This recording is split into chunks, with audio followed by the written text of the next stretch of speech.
My daughter kicked me out the day after my wife's funeral, mockingly saying that I would sleep in the doghouse. I smiled, hiding a secret. $20 million and a villa that my wife had hidden. While she plans to steal my house, I plan her destruction. We continue. Please subscribe to the channel and let us know where you are listening in the comments. The house felt wrong, not empty. It was full of people offering sympathies I barely heard. Wrong because my daughter hadn't cried once. Wrong because her husband kept measuring my walls with his eyes. I stood by the fireplace, accepting handshakes and murmured condolences with mechanical nods.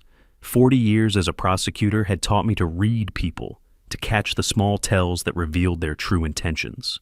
Right now, those instincts screamed at me while I pretended not to notice. Hortense moved through the living room like she was inspecting property, not mourning, not remembering her mother, just evaluating. She hadn't touched the frame photograph on the mantel, my wife smiling in our backyard 3 summers ago, hadn't even looked at it. "Your wife was a wonderful woman, Lester." Mrs. Patterson from next door squeezed my hand. I thanked her, watched her gather her coat, and leave. Michael, my son-in-law, walked past carrying nothing, helping no one. His fingers trailed along the leather sofa, paused on the antique dining table my wife had inherited from her grandmother. He opened a cabinet door, peered inside, closed it. Opened another. I turned toward the kitchen, carrying empty plates that didn't need carrying. Their voices reached me before I saw them. Hallway, just beyond the kitchen doorway. Finally, Michael's whisper carried that edge of satisfaction I'd heard from criminals who thought they'd gotten away with something. "The house is ours now. We can renovate the whole place." I kept my hand steady on the counter. He never had anything else anyway. Hortense's voice, my daughter's voice. "Just these walls. Mom paid for everything." I rinsed a plate that was already clean. The water ran cold over my fingers. They moved away back toward the remaining guests. I stayed in the kitchen, staring at nothing, processing what I'd heard like evidence in a case. Their words, their tone, the complete absence of grief. The house emptied slowly. Neighbors departed. Former colleagues from the prosecutor's office offered quiet support and left. By 7, only Hortense and Michael remained. She found me by the window overlooking the backyard. The doghouse I'd built 15 years ago stood in the corner, weathered but solid, back when Hortense still called me Daddy and helped me paint it blue. "Dad," she crossed her arms, no tears, no warmth. "We need to talk tomorrow morning, about the future, about arrangements." I turned from the window. "Arrangements? Living arrangements, this house, everything?" Michael stepped beside her, his posture aggressive. "She means we need to figure out what happens next, with the property, with everything here." I looked at my daughter, really looked at her, searched for some sign of the little girl who used to fall asleep on my shoulder, found nothing but cold calculation. "I see." I kept my voice quiet, measured. "Tomorrow then." They left 10 minutes later. I listened to Michael's car pull away, then walked through the house checking locks I'd checked 1,000 times. Everything looked different now. The furniture my wife had chosen, the walls we'd painted together, the life we'd built. In the hallway, I stopped where they'd been standing, where my daughter had said I never had anything. 20 years as a prosecutor taught me to recognize predators. I just never thought I'd see that look in my own daughter's eyes. My bedroom felt too large, too empty. I sat on the edge of the bed, still wearing my funeral suit, and stared at the nightstand. The envelope waited inside, exactly where I'd kept it for 3 years.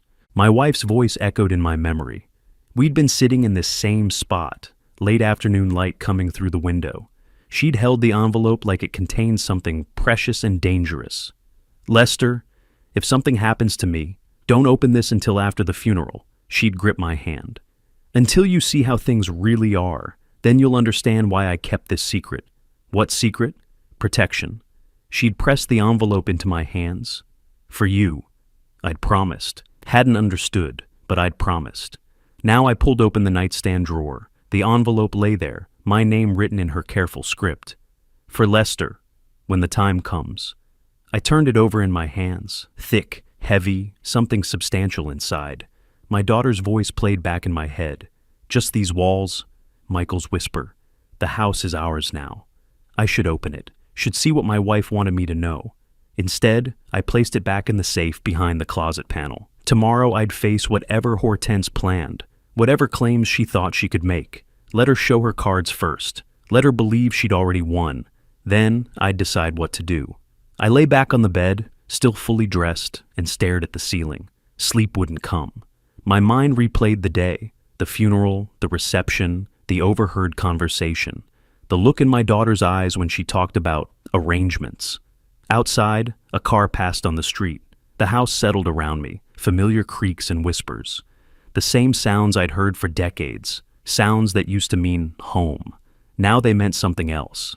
I held the envelope in the darkness, my wife's handwriting barely visible. 3 years she'd kept this secret. 3 years she'd known something I didn't. Tomorrow I'd face my daughter's plans.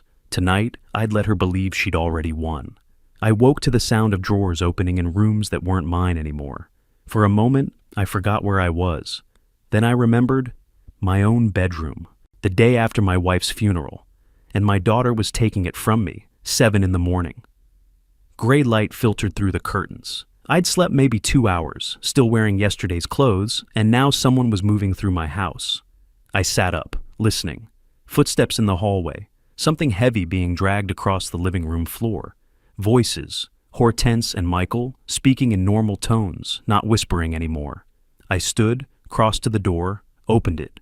3 cardboard boxes sat in the hallway. My retirement plaques, my reading glasses, a framed photograph of my wife and me on our anniversary, all packed, ready to go. Hortense appeared at the top of the stairs, carrying another box. She stopped when she saw me, didn't flinch, didn't apologize, just set the box down. "Morning, Dad. I'm helping you pack." The words came out matter of fact, like she was doing me a favor. "Pack for what?" Michael emerged from the guest room with an armful of my books. "We figured we'd make this easier for everyone. Get your things together so we can start the transition." Transition to what? I kept my voice level. Didn't raise it. Prosecutors don't shout. Hortense stepped closer. "Dad, this house belonged to Mom. Her name was on everything. The deed, the mortgage, all of it. You know that." I did know that. My wife had inherited money from her father decades ago. Used it to buy this place outright. I'd been building my career, not making much. She'd insisted her name go on the paperwork, said it made sense legally. I'd never questioned it. "We've already contacted a real estate agent," Michael added. "The market's good right now. We should get excellent value." "You're selling my house?" "Mom's house," Hortense corrected me quietly. "And yes, we need the money, medical bills from her treatment, funeral costs, everything. You understand?" I understood plenty, just not what she thought I understood. "Where exactly am I supposed to go?" Michael shrugged. "There's that doghouse out back, pretty sturdy." He smiled when he said it. Actually smiled. Hortense shot him a look, but didn't contradict him. Instead, she gestured at the boxes. "We found a place that might work. Extended stay motel near the airport, month to month. We can help with first month's rent." "How generous." "Don't be difficult." She picked up one of the boxes. "Mom supported you for years. You never really contributed. She told me about your salary, about how she paid for everything while you played prosecutor. This is just reality catching up." I walked past her, down the stairs, found more boxes in the living room, my things sorted and packed by my daughter's hands. My life reduced to containers. "I need to get my car," I said. "We'll help you load." Michael was already moving, lifting boxes, carrying them toward the door. I went to my car, parked in the driveway where I'd left it yesterday. Opened the trunk. Came back for the first box. Hortense met me at the door. For a second, I thought she might say something, might show some crack in that cold facade, might remember that I was her father. "Hortense." I stopped, looked at her. "I'm your father. Your mother just died yesterday." "Don't." She held up one hand. "You never provided anything for this family. Nothing. Mom carried everything, the house, the bills, our life. You were just there. This was always hers, never yours." I carried the box to my car, loaded it, went back for another. 3 trips. That's what my life in this house came down to. 3 boxes and 30 minutes. Michael stood at the door as I loaded the last one. "That's it? No fight?" I stopped at the doorway where they both stood. Looked at my daughter one more time. She wouldn't meet my eyes. You made your choice. I walked to my car, got in, and drove away from McCormick Ranch. Didn't look back. If I'd looked back, I might have lost the control I'd spent 40 years developing. Desert Palms Motel sat on the outskirts of Scottsdale, the kind of place where people stayed when they had nowhere else to go. Monthly rates advertised on a faded sign. Parking lot half empty even in morning. The clerk barely glanced at me when I checked in. I paid cash for a week, took the key to room 114, and carried my 3 boxes inside. The room smelled like old carpet and industrial cleaner. Single bed, small table, television bolted to the wall, window overlooking the parking lot. I set the boxes on the bed and sat beside them, stared at them for a long moment. Then I went to my car and retrieved the envelope from where I'd hidden it in my jacket pocket. Had grabbed it from the safe while Hortense was downstairs, tucked it away before they saw. Back in the motel room, I opened it. A deed fell out first. Paradise Valley Villa. My wife's name. Square footage numbers that made my breath catch. Property value estimated at $15 million. Bank statements next. Investment accounts. Bonds, securities. Numbers that didn't make sense until I added them correctly. $20 million, maybe more. A letter handwritten on my wife's stationery. Lester, if you're reading this, our daughter has shown you who she's become. I saw it years ago. This inheritance from my father, the villa, the investments, I kept it secret for you, not her. She doesn't understand the value of anything she didn't take herself. Use this wisely. You'll know what to do. Your wife, who always knew you were enough. I read it 3 times, sat there in that motel room holding paper worth millions, thinking about my daughter packing my things, about Michael's joke about the doghouse, about Hortense saying I'd never contributed anything. A business card slipped from the envelope. James Morrison, attorney at law. A number in Phoenix. The letter shook slightly in my hands. Not from fear, but something else. Something colder. My wife had known. She'd seen what our daughter would become and protected me from it. $20 million. A villa in Paradise Valley. And my daughter thought I was sleeping in a doghouse. I reached for my phone and James Morrison's business card. Time to make a call. I picked up Morrison's business card and stared at it. Standard design, professional font, a downtown Scottsdale address, the kind of card that gave no hint of the secrets its owner kept. The documents lay spread across the motel bed, like evidence at trial. I'd spent the last hour organizing them chronologically, the way I used to organize case files. Villa deed dated March 2022. Investment statements running quarterly from then until last month. Property deed for the McCormick Ranch house. That one was older, yellowed at the edges, dated 1983. 2 years before we married. I picked up my wife's letter again. 2 pages, handwritten on her personal stationery. The paper felt substantial in my hands. Quality stock. She'd taken time with this. Hadn't rushed it. Lester, if you're reading this, I'm gone, and our daughter has shown you who she really is. I kept reading, though I'd already been through it twice. I saw it happening over the last decade. The way she looked at our home like it was a prize she was owed. The way she stopped asking about you and started asking about assets. This inheritance from my father, I kept it from her deliberately. Not to punish her, but to protect you. My wife had always been observant, quieter than me, less confrontational, but she missed nothing. While I'd been focused on cases, on building arguments and winning trials, she'd been watching our daughter change. I walked to the window. The motel parking lot stretched below, half empty in midday sun. My car sat alone near the office, those 3 boxes of my life still in the trunk. The letter continued on page 2. She'll come for the house first. She doesn't know it was mine before we married, my mother's gift. She doesn't know about Paradise Valley or the investments. She thinks you have nothing. Let her think it. Then show her what the law really says. You were always the better prosecutor, Lester. Prosecute this case. I set the letter down and picked up the house deed. Read it carefully this time, the way I should have read it years ago. Property transferred to Caroline Margaret Davis from her mother's estate, 1983. Sole ownership. My name appeared nowhere on the document. Community property state or not, this house had been my wife's separate property from the beginning. She'd told me it made sense for tax purposes, that her mother wanted it that way. I'd trusted her, never questioned it. which meant Hortense had evicted me from a house that wasn't hers, had never been hers. A house that legally belonged to me, now as surviving spouse. The irony tasted bitter. I checked my watch. 1 in the afternoon. I sat on the edge of the bed, Morrison's card in one hand, my phone in the other. Making this call would start something I couldn't stop, would transform me from evicted father into active opponent. Once I engaged an attorney, once I set the legal machinery in motion, there'd be no pretending anymore, no more benefit of the doubt for my daughter. I dialed. Morrison Law Offices. Professional voice, administrative assistant. James Morrison, please. This is Lester Davis. My wife recently passed and she left your card in an envelope for me. Brief hold, then a different voice, male, measured and calm. Mr. Davis, I'm so sorry for your loss. Morrison's tone carried genuine sympathy. Your wife was a remarkable woman. She prepared very carefully for this moment. I need to be direct. I kept my voice steady, prosecutor to attorney. My daughter evicted me from my home yesterday. She believes the house is hers through inheritance. Silence on the line. Then, carefully, I see.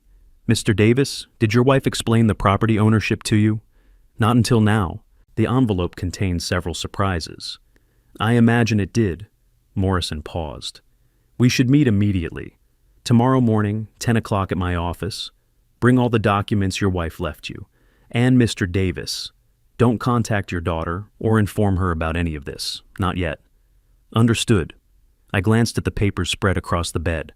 I learned patience in courtrooms, counselor. I can wait a little longer. We confirmed the address and ended the call. I set the phone down and returned to the documents.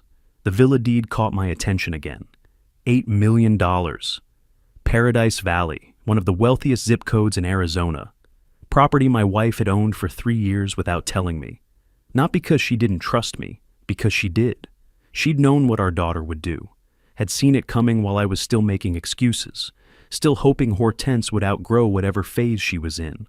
My wife had watched our daughter's transformation from hopeful girl to calculating woman, and she'd made plans. Plans that didn't include letting Hortense destroy me. I gathered the documents carefully, returned them to the envelope. Tomorrow at 10, I'd learn the details, the legal process, the timeline, the strategy. Tonight I'd stay in this motel room with my 3 boxes and my dead wife's foresight, and I'd think about prosecuting a case. The afternoon light shifted across the parking lot.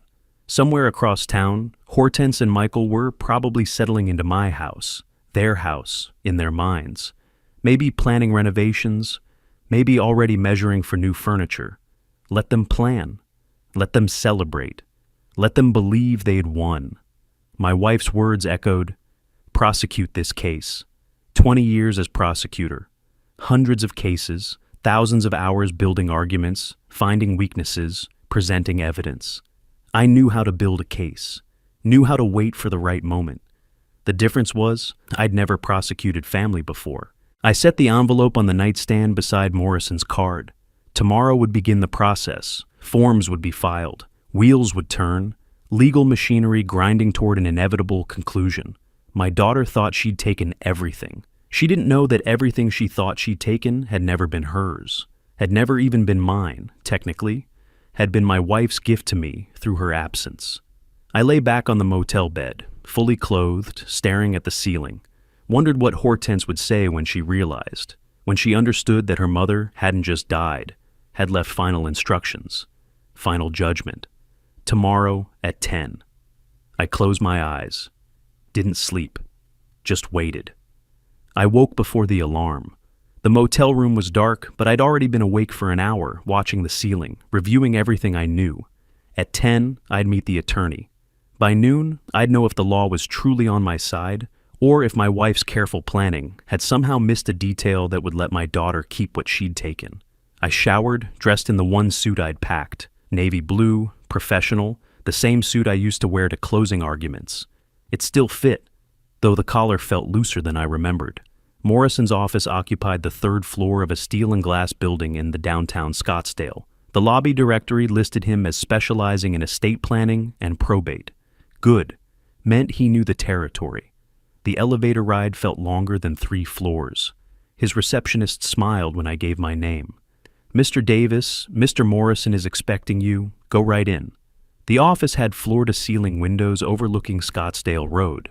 Morrison stood from behind a mahogany desk, extended his hand. Mid-50s, silver hair, sharp eyes behind frameless glasses.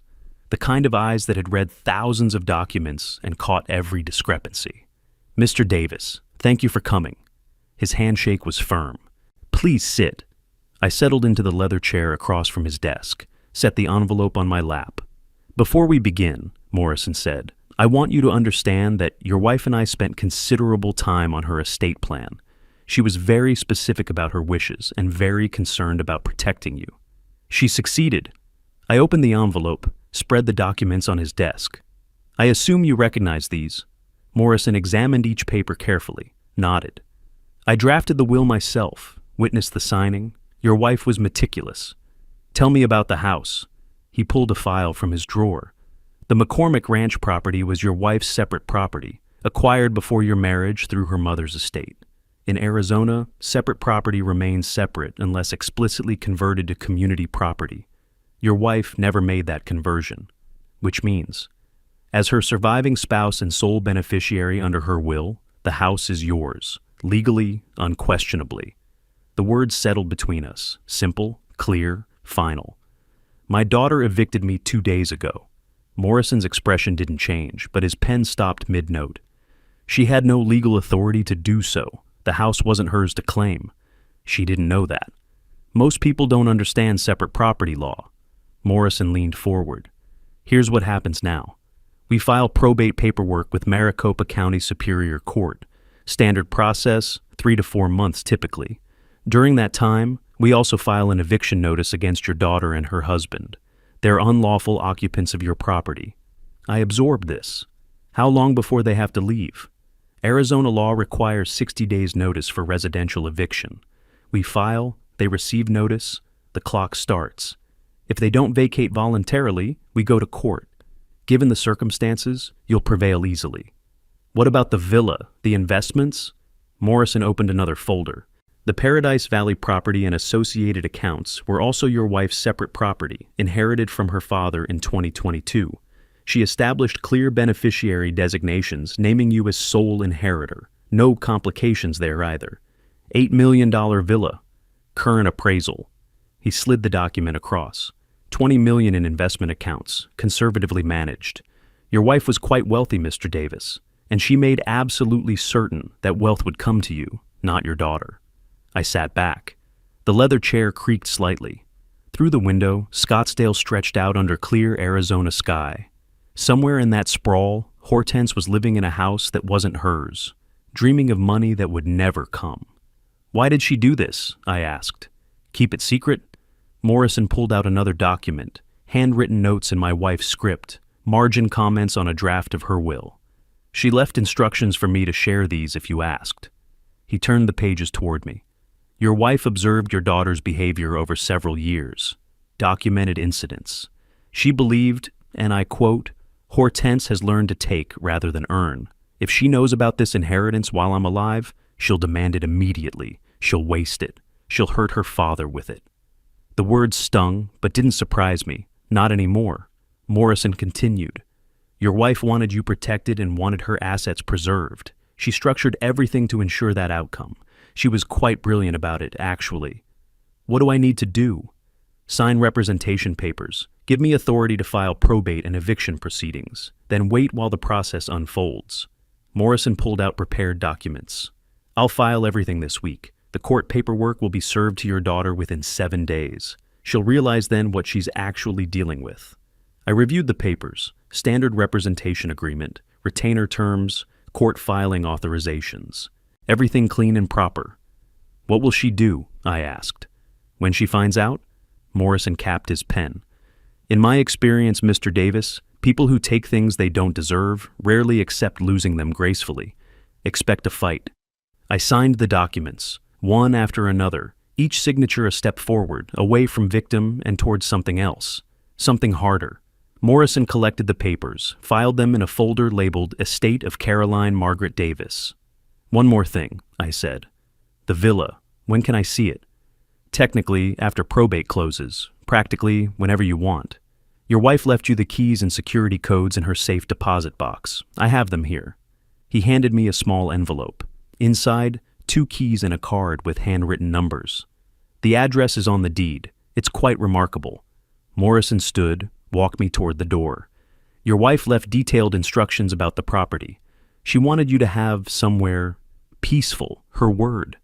We shook hands at the threshold. We'll file Monday morning, he said. The court paperwork will be served to your daughter within a week. She'll realize then what she's actually dealing with. I pressed the elevator button. How do you think she'll react? Morrison paused. In my experience, Mr. Davis, people who take things they don't deserve rarely accept losing them gracefully. Expect a fight. The elevator doors opened. I stepped inside. Good, I said. I spent 20 years in courtrooms. I know how to fight. Morrison's email had arrived Sunday night. Everything ready. Meet me at the office 9 a.m. Monday. We file tomorrow. I'd spent the week waiting, reading, walking the motel parking lot at night when sleep wouldn't come, thinking about my daughter living in my house, probably redecorating, probably celebrating her victory. Monday morning, I dressed in the suit I'd packed during the eviction, navy blue, the same one I'd worn for closing arguments. It still fit, though I'd lost weight these past weeks. I checked my reflection in the motel mirror, adjusted my tie, and drove downtown. Morrison met me in his office lobby. He carried a leather briefcase, documents already organized inside. We took his car to the courthouse. Maricopa County Superior Court occupied a modern building in downtown Phoenix. We parked in the structure across the street, walked through security, took the elevator to the 4th floor. Probate court clerk's office. The hallway smelled like old paper and air conditioning. Morrison approached the counter. I stood beside him, watching. The clerk was a woman in her 40s, efficient movements, eyes that had processed thousands of documents. She took Morrison's paperwork without looking up. Probate petition with separate property claim. She began reviewing pages. I'll need the death certificate, marriage certificate, and property deeds for the file. All attached, Morrison said, exhibits A through F. She stamped each page. The sound was sharp, final, date, time, official seal of the court. She entered information into her computer, typed quickly, printed a receipt. Case number 2025 PR 00732, preliminary hearing, March 10th, 9 a.m., Judge Brennan's courtroom. You'll receive formal notice by mail. March 10th, I said quietly. Understood. 4 weeks, 4 more weeks in that motel room. But the machinery was moving now. Legal gears turning. The process I'd spent 20 years working within, now working for me instead of through me. Morrison and I returned to his car. He drove me back to the motel. I'll have the papers served Wednesday, he said. Process server will deliver them to your daughter at the house. Standard procedure. I thanked him and went back to room 114, sat on the bed, stared at the court receipt in my hands. Case number 2025 PR 04732. My life reduced to a filing number. My daughter's theft reduced to a property dispute. The law was cold that way. Didn't care about family, didn't care about betrayal, just cared about deeds and wills and proper procedure. Sometimes cold was exactly what you needed. Wednesday afternoon, I was reading a newspaper when my phone rang. Unknown number, but local area code. I let it ring twice before answering. Heavy breathing. Then, is this Lester Davis? Speaking. This is Hortense Davis Clark. Her voice was different, tight, strained. And Michael Clark. We just received some legal documents. I set the newspaper aside, sat up straighter. Daddy. The word came out forced, artificial sweetness coating something desperate underneath. We received some paperwork, and I think there's been a misunderstanding. We got emotional after Mom's funeral. We want you to come home. We can forget all this legal confusion. I said nothing, let her words hang in the air between us. Daddy, are you there? There's no confusion. But Daddy, we're family. The house isn't yours, I interrupted. My voice stayed level, emotionless, prosecutor's tone. It never was. I'll see you in court. I ended the call, set the phone on the desk, went back to reading the newspaper.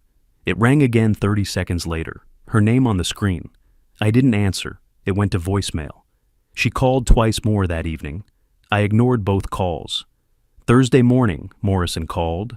Your daughter's been trying to hire representation, he said. She contacted 4 firms yesterday. None would take her case. Why not? No money for retainers, and frankly, the case is unwinnable. The documents are ironclad. Any competent attorney can see that in 5 minutes. They're not going to waste time on a losing case with clients who can't pay. I absorbed this. So she'll be alone in court. Pro se representation, representing herself. It rarely goes well. I know, I said. I've seen it plenty of times. After hanging up, I walked to the motel office and bought another week. The clerk barely acknowledged me, just took my cash and handed over a receipt. Back in my room, I opened the manila folder Morrison had given me. Court documents, evidence exhibits, timeline of events, everything organized the way I used to organize prosecution cases. My daughter thought the funeral had ended our relationship, thought evicting me had been the final word. She didn't understand that the law was patient. The law took time, but the law always, eventually, spoke. And when it didn't whisper. My phone buzzed. Text message from Morrison. Hearing confirmed March 10th, 9 a.m. Judge Brennan assigned. She's fair, but no nonsense. Perfect for this case. I typed back, I'll be there. Then I set the phone down and looked around my motel room. The furniture that wasn't mine, the walls that weren't mine, the temporary space I'd occupied for 3 weeks while my daughter slept in my bed, ate in my kitchen, planned renovations for my house. March 10th couldn't come fast enough. But I'd learned patience. 20 years of building cases, waiting for trial dates, letting investigations develop. Patience was a prosecutor's greatest tool, and I was about to prosecute the most important case of my life. Outside, traffic hummed on the street, Phoenix stretched out under February sun. Somewhere in that sprawl, my daughter was probably panicking, probably arguing with Michael, probably realizing that the house she thought she owned was slipping away. Let her panic, let her argue, let her realize. The hearing was 4 weeks away, and I'd wait every single day if I had to, because the law was on my side, the documents were on my side, my dead wife's careful planning was on my side, and my daughter? She had nothing but assumptions and greed. The suit felt strange. I hadn't worn it since my last day in the prosecutor's office 5 years ago. Dark blue, pressed sharp, the uniform of courtrooms I'd spent 20 years in. I adjusted the tie in the motel mirror. 9 o'clock hearing. 4 weeks of waiting ended today. Time to let the law speak. Morrison met me in the courthouse lobby. We went through security together, rode the elevator to Judge Brennan's courtroom on the 3rd floor. The courtroom was smaller than the ones I'd worked in. Fewer benches, single row for spectators. But the layout was familiar. Judge's bench elevated, witness stand to the right, counsel tables facing forward. I had stood at tables like these hundreds of times. Never thought I'd be sitting at one as a party rather than a prosecutor. Hortense and Michael were already there, front row on the opposite side. She wore a dark dress, conservative, trying to look respectful. Michael wore a suit that didn't fit right, too tight across the shoulders. They sat close together, whispering. Neither looked at me when Morrison and I entered. We took our seats at the petitioner's table. Morrison arranged his files, positioned exhibits in order. I sat beside him, hands folded, watching. At precisely 9, the bailiff stood. All rise, the Honorable Sarah Brennan presiding. Everyone stood. Judge Brennan entered from chambers, late 50s, gray hair pulled back, sharp eyes that missed nothing. She took her seat. We all sat. Case 2025 PR Zhor 732, the clerk announced. In the matter of the estate of Caroline Margaret Davis. Judge Brennan opened the file before her, read silently for a moment, then looked up. Mr. Morrison, you're representing the petitioner. Morrison stood. Yes, Your Honor, Lester Davis, the surviving spouse. And the respondents are here pro se? Hortense stood awkwardly. Yes, Your Honor. I'm Hortense Davis Clark. This is my husband, Michael Clark. We're representing ourselves. Very well. Judge Brennan's tone was neutral, but firm. This is a preliminary hearing on a probate petition and separate property claim. Mr. Morrison, present your case. Morrison stood, pulled the first exhibit. Your Honor, the petitioner Lester Davis is the surviving spouse of Caroline Margaret Davis, who passed away February 15, 2025. We have the death certificate marked as Exhibit A. He handed it to the clerk, who passed it to the judge. The property in question, located at 4742 East Montecito Avenue in Scottsdale, was purchased by Mrs. Davis in 1983 prior to her marriage to Mr. Davis in 1985. The deed, marked Exhibit B, shows sole ownership in Caroline Davis's name. Another document passed forward. Under Arizona law, property acquired before marriage remains separate property unless explicitly converted to community property. No such conversion ever occurred. Mrs. Davis's will, executed in 2022 and marked Exhibit C, names Lester Davis as sole beneficiary of all separate property, including this residence. Judge Brennan examined each document carefully. And the respondent's claim? Morrison gestured toward Hortense. The respondents, who are Mrs. Davis's daughter and son-in-law, have no documented claim to the property. They appear to have assumed inheritance based on family relationship, despite the will's clear language. Hortense shot to her feet. "That's not true. My mother always said the house would be mine. She told me—" Judge Brennan cut her off. "Ms. Davis-Clark, you'll have your chance to respond. Sit down." Hortense sat. Her face was red. Michael put his hand on her arm. Morrison continued. "Additionally, Your Honor, the respondents physically removed Mr. Davis from the property on February 16th, the day after Mrs. Davis's funeral, without any legal authority to do so. They've been occupying the residence unlawfully for nearly 4 weeks. Your Honor." Hortense stood again, voice shaking. "My father never contributed to that house. My mother paid for everything. He didn't even have his name on. The deed speaks for itself, Ms. Davis-Clark." Judge Brennan's voice was ice. "Whether or not your father contributed financially is irrelevant. The property was your mother's separate property, and her will distributes it to him. Do you have any documentation showing a different ownership structure? Any evidence your mother intended you to inherit this specific property?" Silence. Hortense looked at Michael. He stared at the floor. "I didn't think so." Judge Brennan turned back to Morrison. "Anything else?" "The petitioner requests validation of the will, confirmation of his ownership rights, and an order requiring the respondents to vacate the property immediately." Judge Brennan reviewed the documents again. The courtroom was silent except for pages turning. Finally, she looked up. "The will is properly executed, witnessed, and notarized. The property deed clearly establishes separate ownership. The marriage certificate confirms spousal status. Mr. Morrison, I'm validating the will and confirming Mr. Davis's ownership of the property. As for the eviction, Your Honor, please." Hortense was crying now. "We have nowhere to go. We sold our condo to pay for my mother's medical bills. We need time. You should have considered that before removing your father from his home." Judge Brennan's tone didn't soften. "You have 60 days from today's date to vacate the property. If you fail to do so, Mr. Davis may pursue formal eviction proceedings. This matter is concluded." The gavel came down, sharp crack echoing through the room. "All rise." We stood. Judge Brennan left through the same door she'd entered. The bailiff nodded toward the exit. Morrison gathered his exhibits. I stood slowly, feeling the weight of the moment. 40 years of marriage, 2 weeks of homelessness, 1 morning of legal vindication. Hortense was still crying as Michael pulled her toward the exit. I remained seated while they left, watching their backs disappear through the double doors. Morrison gathered exhibits into his briefcase. "Congratulations, Mr. Davis. The house is yours." I stood slowly. 60 days. My daughter had 60 days to leave my house. I walked to the courtroom windows overlooking downtown Phoenix. Somewhere below, Hortense and Michael were probably arguing, panicking, planning their next desperate move. But the law had spoken, and 20 years as a prosecutor had taught me one thing. The law doesn't negotiate. 2 months. That's how long it took Hortense and Michael to turn desperation into strategy. The motel phone rang at 7 in the morning, mid-May. Morrison's voice came through tired but urgent. "They filed a counter-motion, claiming you're mentally incompetent due to grief. They want the court to appoint Hortense as conservator." I sat up in bed. "Based on what?" "Character witnesses. A neighbor claiming you exhibited erratic behavior before your wife died. They're painting you as unstable." "That's a lie."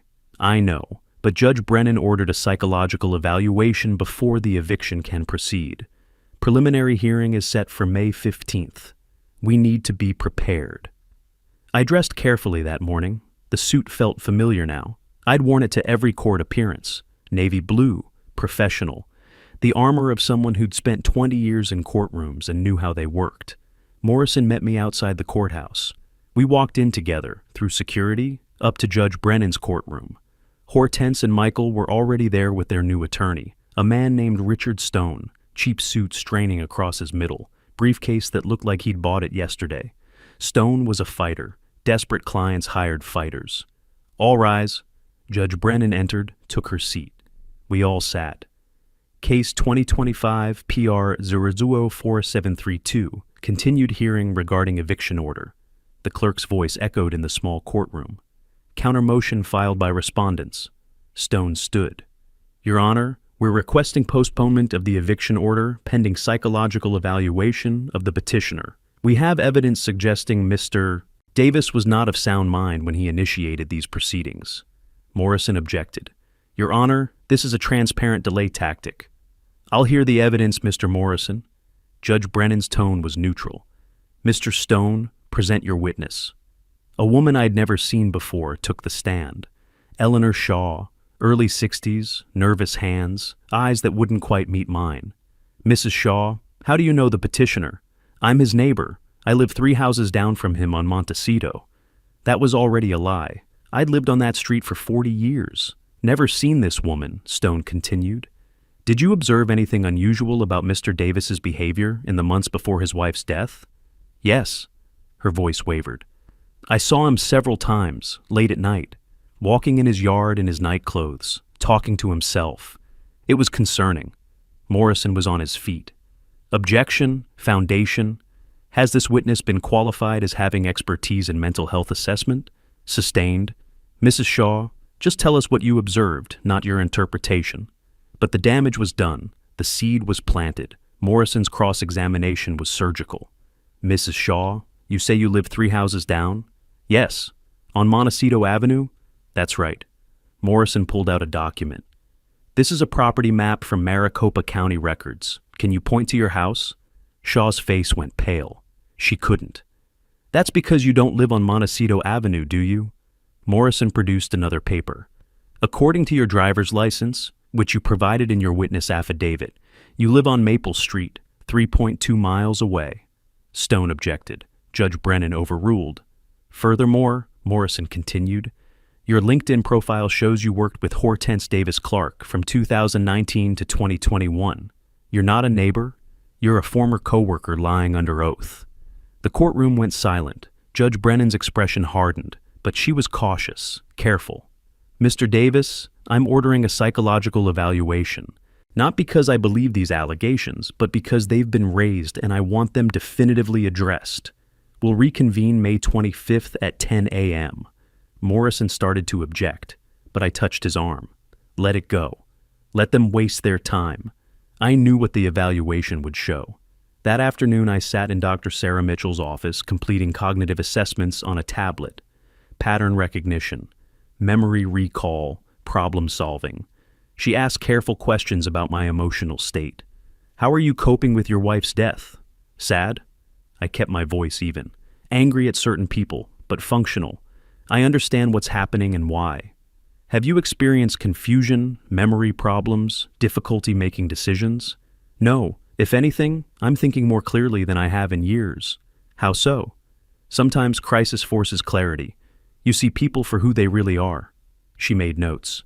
We continued for 2 hours. The next day, another session. More tests, more questions. All of it designed to determine if I was competent.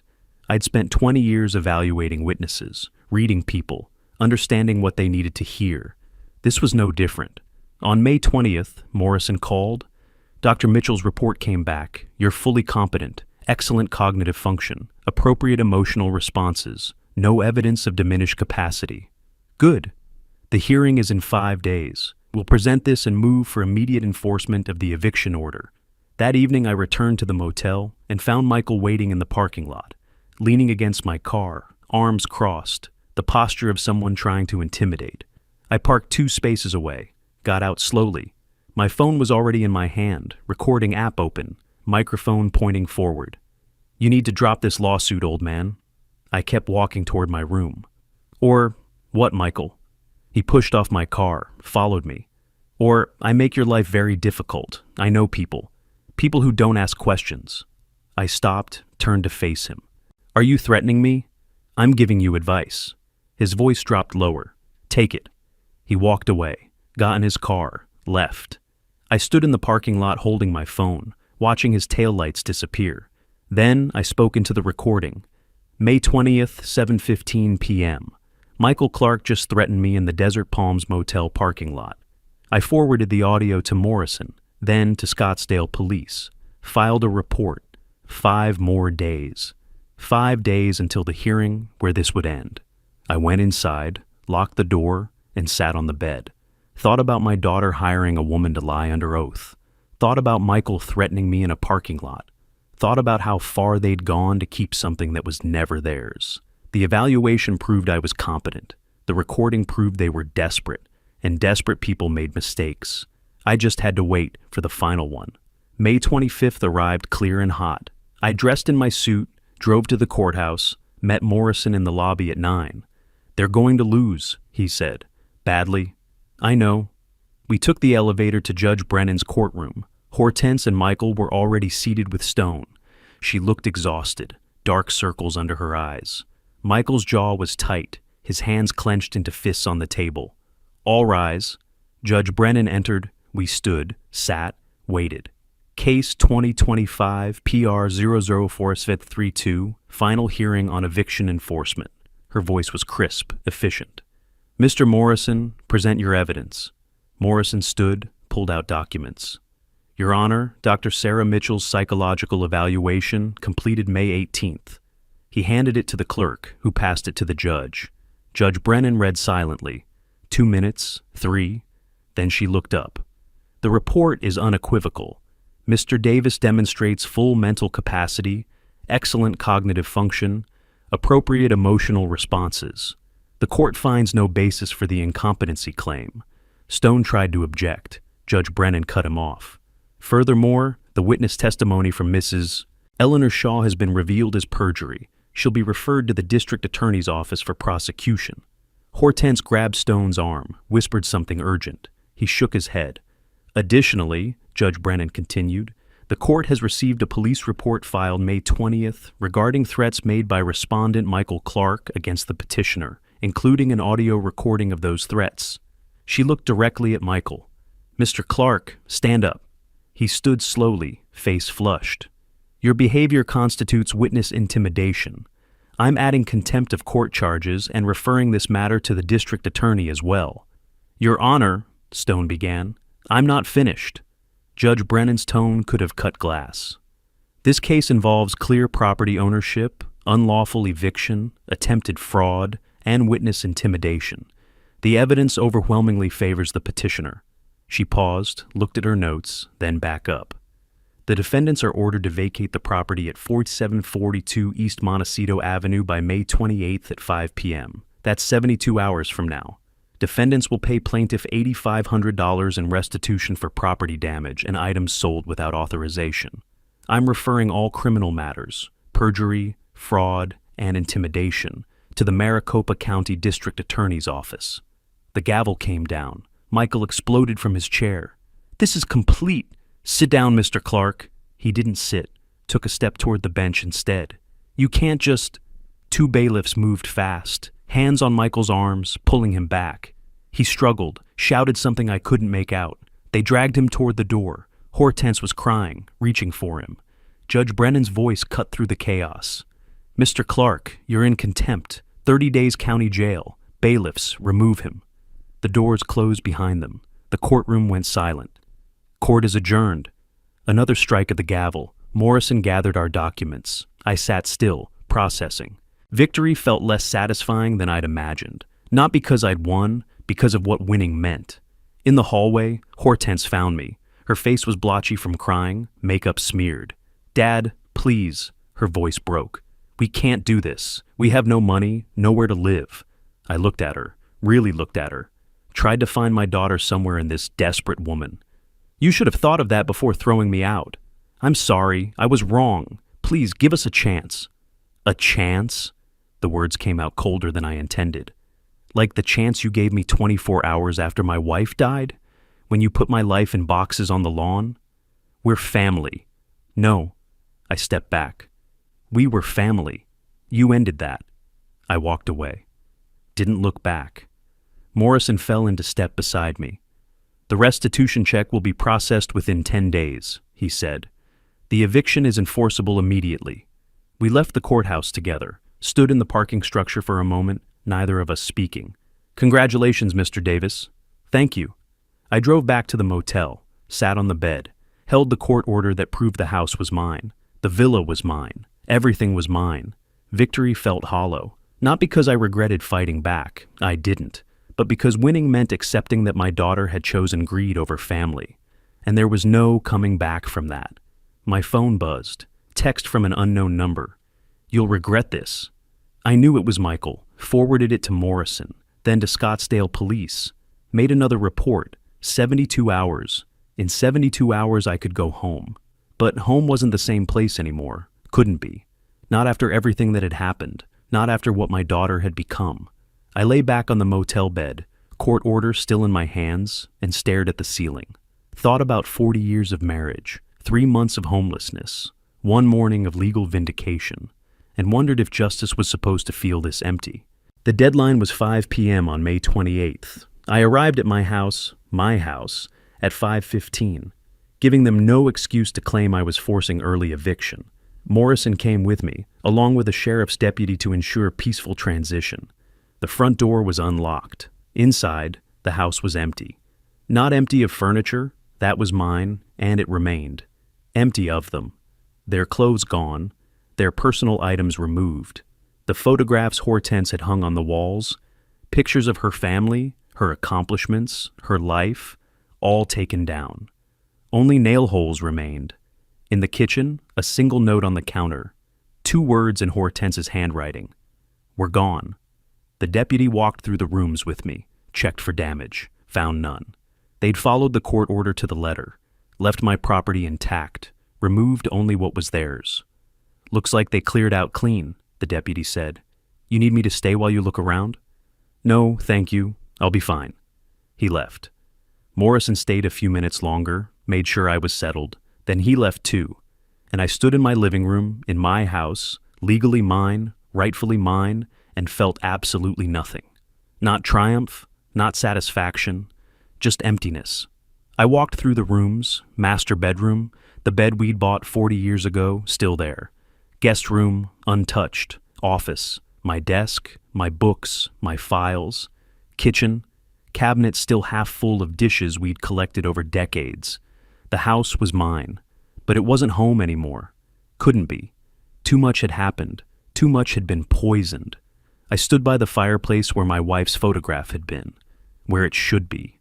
Found only dust on the mantel. Made my decision right there. I'd sell this place, take the money, move to Paradise Valley permanently. Start over in the villa I'd never even seen but legally owned. Let someone else make memories here. Mine were ruined. Back at the motel that night, I called a realtor. By June 2nd, the house was listed. $1.19 million. The market was strong. Multiple offers came within a week. Accepted offer, $1.21 million, all cash, quick close.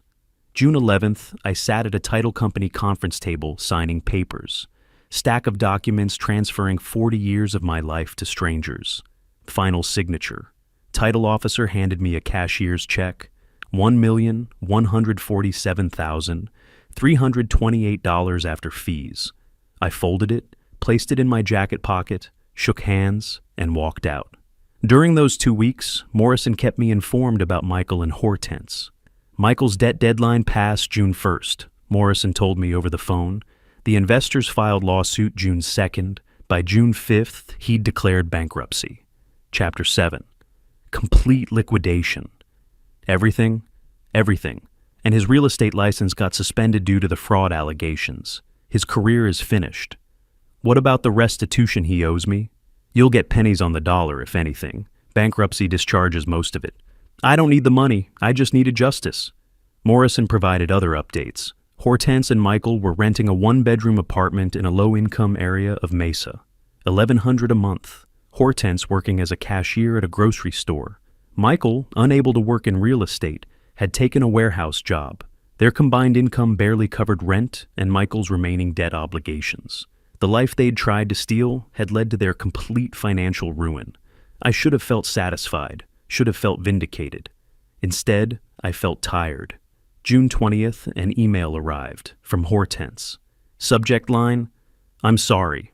I opened it in my motel room, read it sitting at the small desk by the window. "Dad, I don't expect forgiveness. I was consumed by greed and resentment. Mom saw who I really was. I'm sorry I proved her right. Michael and I lost everything. We're living in a tiny apartment. I work retail. It's what we deserve. I just want you to know I understand now. I'm sorry. I'm so sorry." I read it 3 times, felt unexpected pity mixed with bitterness. Sorry didn't rebuild trust. Sorry didn't undo throwing me out the day after my wife died. But maybe sorry was a start. Maybe, someday. I closed the laptop without responding, opened it again an hour later, reread the email, still didn't respond, marked it as read, left it in my inbox, unanswered. June 25th, I drove to Paradise Valley, to the villa I'd inherited but never visited, the address on the deed, $8 million of property my wife had left me. The gate opened with the code from the envelope, long driveway through desert landscaping, and then the house appeared. Not a house, an estate. Adobe and glass and mountain views. Sunset colors reflected off floor-to-ceiling windows, pool in the back, guest house beyond that. Everything pristine, professionally maintained, waiting. I unlocked the front door with the key my wife had left me and stepped inside. The air was cool, climate-controlled, furniture covered in protective sheets. But underneath, quality, taste, beauty, my wife's final gift. Not just money, but sanctuary. I walked through rooms I'd never known existed, found myself in the master bedroom, standing at windows overlooking the valley. Scottsdale spread out below like a constellation of lights as dusk fell. This could be home, could be, if I let it. I made my decision. The McCormick Ranch house money would go into investments. This villa would become my residence. Fresh start, new chapter. Life rebuilt from the ruins my daughter had created. July 4th, I moved in permanently. Left the motel behind, brought my 3 boxes of belongings into 8,000 square feet of space. They looked ridiculous, insignificant, but they were mine. And that was enough to start. The villa became home slowly. I bought new clothes to replace what I'd lost, hired someone to help me learn the systems, pool maintenance, security, the smart home technology my wife had installed, unpacked boxes I'd lived out of for 4 months, found something unexpected in the 3rd box, a photo album I hadn't known was there.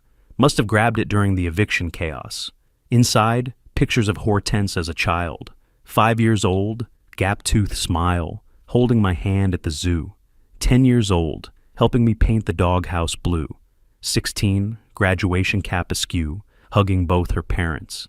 25, wedding day, before Michael became what he became. I studied those photographs and tried to find the moment it changed. The moment my daughter became someone who could evict her father the day after her mother's funeral. Couldn't find it. The change had been gradual, invisible, like rust forming under paint. My wife had seen it, had known, had protected me from it. I closed the album, put it on a shelf, didn't look at it again for weeks. August 1st, a letter arrived, certified mail, from an attorney I didn't recognize. Inside, a formal request. Hortense wanted to meet, face to face, 30 minutes, neutral location, just to talk. No demands, no expectations, just closure. The attorney's note said she'd asked permission to reach out, said she understood if I declined, said she wasn't trying to manipulate or gain anything, just wanted one conversation. I held the letter for 2 days, thought about ignoring it, thought about refusing, thought about my wife and what she would have wanted. Finally called the attorney. One meeting, 30 minutes maximum, coffee shop halfway between Paradise Valley and Mesa, Thursday at 2. She'll be there. Thank you for considering. I hung up before he finished. Thursday arrived hot and clear. I drove to the coffee shop, arrived 10 minutes early, took a table near the back, ordered water, waited. Hortense walked in at exactly 2 o'clock. She looked different, thinner, tired, older than her 38 years, wearing a grocery store uniform, name tag still pinned to her chest. She saw me, hesitated, then walked over. I gestured to the chair across from me. "You have 30 minutes. Use them wisely." She sat, didn't order anything, just looked at me with eyes that held something I hadn't seen in years. Genuine remorse. "I don't deserve even that," she said quietly. "No, you don't, but I need closure, so speak." "Dad, I was a terrible daughter. I won't insult you with excuses." "Good, because I wouldn't believe them." She nodded, swallowed, continued. "When Mom was sick, I didn't visit as much as I should have. I was thinking about inheritance, about what I'd get, not about losing her, just about money." I said nothing. Let her talk. Mom saw who I really was. She tried to reach me, tried to help me see what I was becoming. I didn't listen. I got angry instead, told her she was being unfair, controlling. She wasn't. I know, she was protecting you, from me. Hortense's voice broke. She was right to leave everything to you. I would have wasted it, demanded more, never been satisfied. Yes, you would have. I'm not asking forgiveness. I don't deserve it. I just wanted you to know I finally understand what I did, what I became, what I destroyed. I studied my daughter, tried to see past the remorse to whether it was genuine or just another manipulation.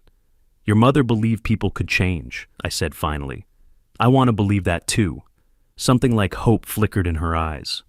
But trust isn't rebuilt with words. It takes years, consistent actions, proof. The hope dimmed. I don't know if I'll ever trust you again. I don't know if I want to try. I understand. I hope you do, because this is all you get, this conversation, this moment. Then I move forward with my life. Silence stretched between us. She looked down at her hands. I looked at my daughter and saw a stranger. "Can I?" she started, then stopped. Tried again. "Can I call you? Someday? Years from now, maybe, if I've actually changed?" "I don't know. Maybe. How will you know if I've changed if we don't talk?" I stood, picked up my keys. "That's your problem to solve, not mine." "Dad, goodbye, Hortense." I walked out. Didn't look back. Got in my car and drove to Paradise Valley, to the villa, to the life I was building from the ruins. August 31st, my 68th birthday. I spent it alone on the terrace overlooking the valley. No cake, no celebration. Just me and a glass of my wife's favorite wine. Found a case of it in the villa's wine cellar. The sunset painted the sky orange and pink. The city below began lighting up as darkness fell. Beautiful, peaceful, solitary. I thought about the past year, my wife's death, my daughter's betrayal, the legal battle, the victory, the cost. Justice achieved, but family destroyed. Wealth discovered, but solitude embraced. Victory won, but relationships lost forever. Was it worth it? I raised my glass to the empty air beside me. "What do you think, Margaret? Did I do the right thing?" No answer came, just wind and distant traffic and the first stars appearing. But I felt peace, real peace, not happiness. That was too simple, too easy. But acceptance, understanding. The knowledge that I'd stood up for myself, fought for what was mine, refused to be a victim. My wife had left me the resources to fight. I'd chosen to use them for justice, not revenge. The difference mattered. The sun disappeared into the mountains, taking the last light of my 68th year with it. Tomorrow would bring 69, more sunrises, more sunsets. A life rebuilt not on what I'd lost, but on what remained, my dignity, my independence, my peace. As darkness settled over the valley, I went inside. Tomorrow was another day, and I would face it on my own terms. If you like this story, please like this video, subscribe to the channel, and share your impressions of this story in the comments. To listen to the next story, click on the box on the left. Thank you for watching.